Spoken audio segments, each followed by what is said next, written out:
नमस्कार बच्चों, एक बार फिर आपका हमारे ऑनलाइन एजुकेशन चैनल में स्वागत है।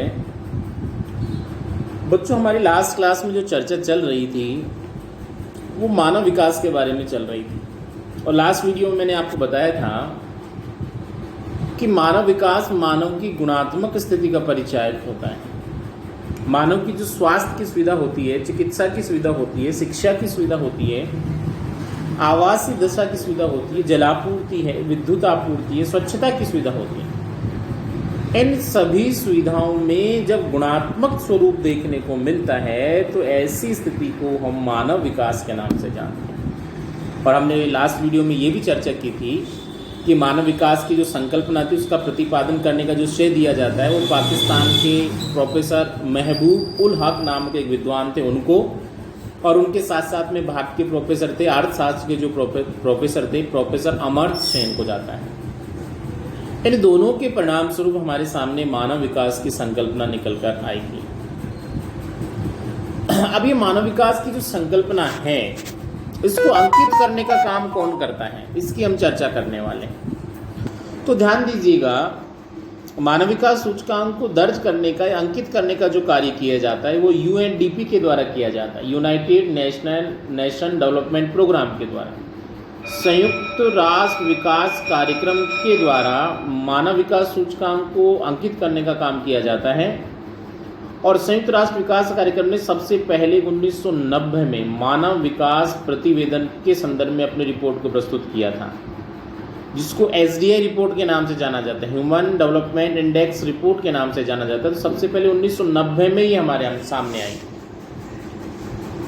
मानव विकास की जो प्रक्रिया होती है वो क्षमता, सतत पोषणीयता, सशक्तिकरण और उत्पादकता पे टिकी हुई होती है। ये चार ऐसे इसके उपागम मान लीजिए जिनके ऊपर ही निर्भर करती है। और संयुक्त राष्ट्र संघ ने जो संयुक्त राष्ट्र विकास कार्यक्रम चालू किया उसके अंदर देशों के विकास सूचकांक को निर्धारित करने के लिए न केवल लोगों की जो आय और पूंजी थी उसको शामिल किया, अपितु मानव की जो कार्य प्रणाली थी और उसकी क्षमताओं में वृद्धि करने की जो प्रक्रिया थी उसको भी मानव विकास सूचकांक के रूप में शामिल किया गया था। साधारण शब्दों में हम कहें तो लोगों के जीवन के जो विकल्प हैं उनको बढ़ाने की प्रक्रिया और जन कल्याण को ऊपर उठाने की जो प्रक्रिया वही मानव विकास के रूप में जानी जाती है। यानी लोग कैसे ज़्यादा से ज़्यादा विकल्पों के माध्यम से अपने जीवन स्तर को ऊपर उठा सकते हैं ताकि लोगों का ज़्यादा से ज़्यादा मात्रा में कल्याण संभव हो पाए, ऐसी जो प्रक्रिया थी वही किसके नाम से जानी गई, मानव विकास सूचकांक के नाम से जानी। तो ये पूरी की पूरी जो मानव विकास की प्रक्रिया है ये यूएनडीपी के माध्यम से लगातार रिपोर्ट प्रकाशित होती रही है और 1990 से लगातार प्रतिवर्ष इसकी रिपोर्ट आती रहती है। अब यदि हम विश्व के कुछ प्रमुख देशों की स्थिति की चर्चा करें तो ये जो लिस्ट टेबल आपके सामने है, इस टेबल को देखकर आप आइडिया लगा सकते हैं कि विश्व के कौन कौन से देश मानव विकास सूचकांक के दृष्टिकोण से आगे हैं। तो देखिए, सबसे ज्यादा अग्रणी जो देश आपको देखने को मिलेंगे इस पूरी टेबल के अंदर वो यूरोप के देश मिलने वाले हैं। यूरोपियन जो कंट्रीज हैं वो मानव विकास सूचकांक की दृष्टि से आपको आगे मिलेंगे।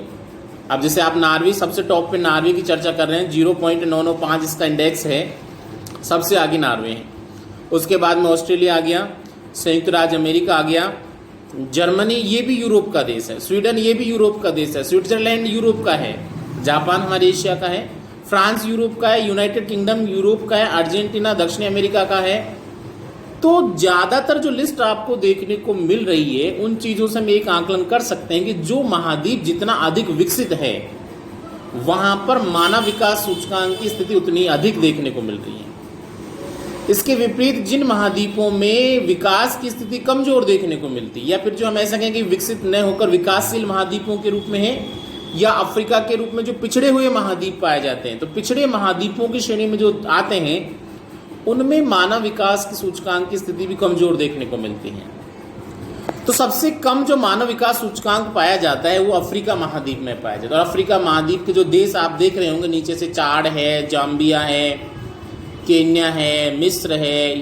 ये सारे किसके देश हैं मुख्य रूप से आप चर्चा करेंगे तो ये अफ्रीका महाद्वीप के देश है। तो नाइजीरिया होगा, घाना हो गया, जाम्बिया हो गया, चाड हो गया, जिम्बाब्वे हो गया, जिबूती हो गया, कांगो हो गया, पराग्वे है, रवांडा है, बरूनी है, ये सारे ऐसे देश हैं जहां पर मानव विकास सूचकांक की स्थिति हमें कमजोर रूप में देखने को मिलती है। तो सर्वाधिक मानव सूचकांक जो मिलता है वो यूरोपियन कंट्रीज में पाया जाता है, और सबसे कम मानव विकास सूचकांक की जो स्थिति हमें देखने को मिलती है वो अफ्रीकन कंट्रीज में हमें देखने को मिलती है। अब हम चर्चा ये करते हैं कि ये जो स्थिति है मानव विकास सूचकांक की, इसका क्या असर पड़ता है। तो ध्यान दीजिएगा बच्चों, मानव विकास स्वास्थ्य, भौतिक, पर्यावरण से लेकर आर्थिक, सामाजिक और राजनीतिक स्वतंत्रता सभी प्रकार के मानवीय विकल्पों को शामिल करते हुए लोगों के विकल्पों में विस्तार और उनकी शिक्षा, स्वास्थ्य सुविधाओं तथा सशक्तिकरण के अवसरों में वृद्धि करने की एक प्रक्रिया है। मानव विकास की सारांशित परिभाषा हमारे सामने निकल कर आ जाती है कि ये एक ऐसी प्रक्रिया है जो न केवल मानव के विकल्पों में वृद्धि करती है, अपितु उसे सामाजिक स्वतंत्रता प्रदान करती है, आर्थिक और राजनीतिक स्वतंत्रता प्रदान करती है, और साथ साथ में उसकी जो आधारभूत सुविधाएं होती हैं, चाहे वो शिक्षा के रूप में हो, चाहे वो चिकित्सा के रूप में हो, चाहे उसको सशक्त बनाने की प्रक्रिया हो, ये सारी की सारी मिलकर मानव विकास सूचकांक के रूप में जानी जाती है, मानव विकास का प्रतिनिधित्व करती हैं। तो ये पूरा का पूरा जो पैटर्न है ये मानव विकास का है कि मानव विकास होता क्या है, कौन कौन से उपागम होते हैं, कौन कौन चीज़ों को इसमें शामिल किया गया है। पूरे विश्व के अंदर मानव विकास सूचकांक का जो पूरा वितरण देखने को मिलता है वो कैसे देखने को मिलता है, इसकी जो चर्चा थी हमने इस वीडियो में की थी। नेक्स्ट वीडियो में एक नए टॉपिक के साथ हम फिर मिलेंगे, तब तक के लिए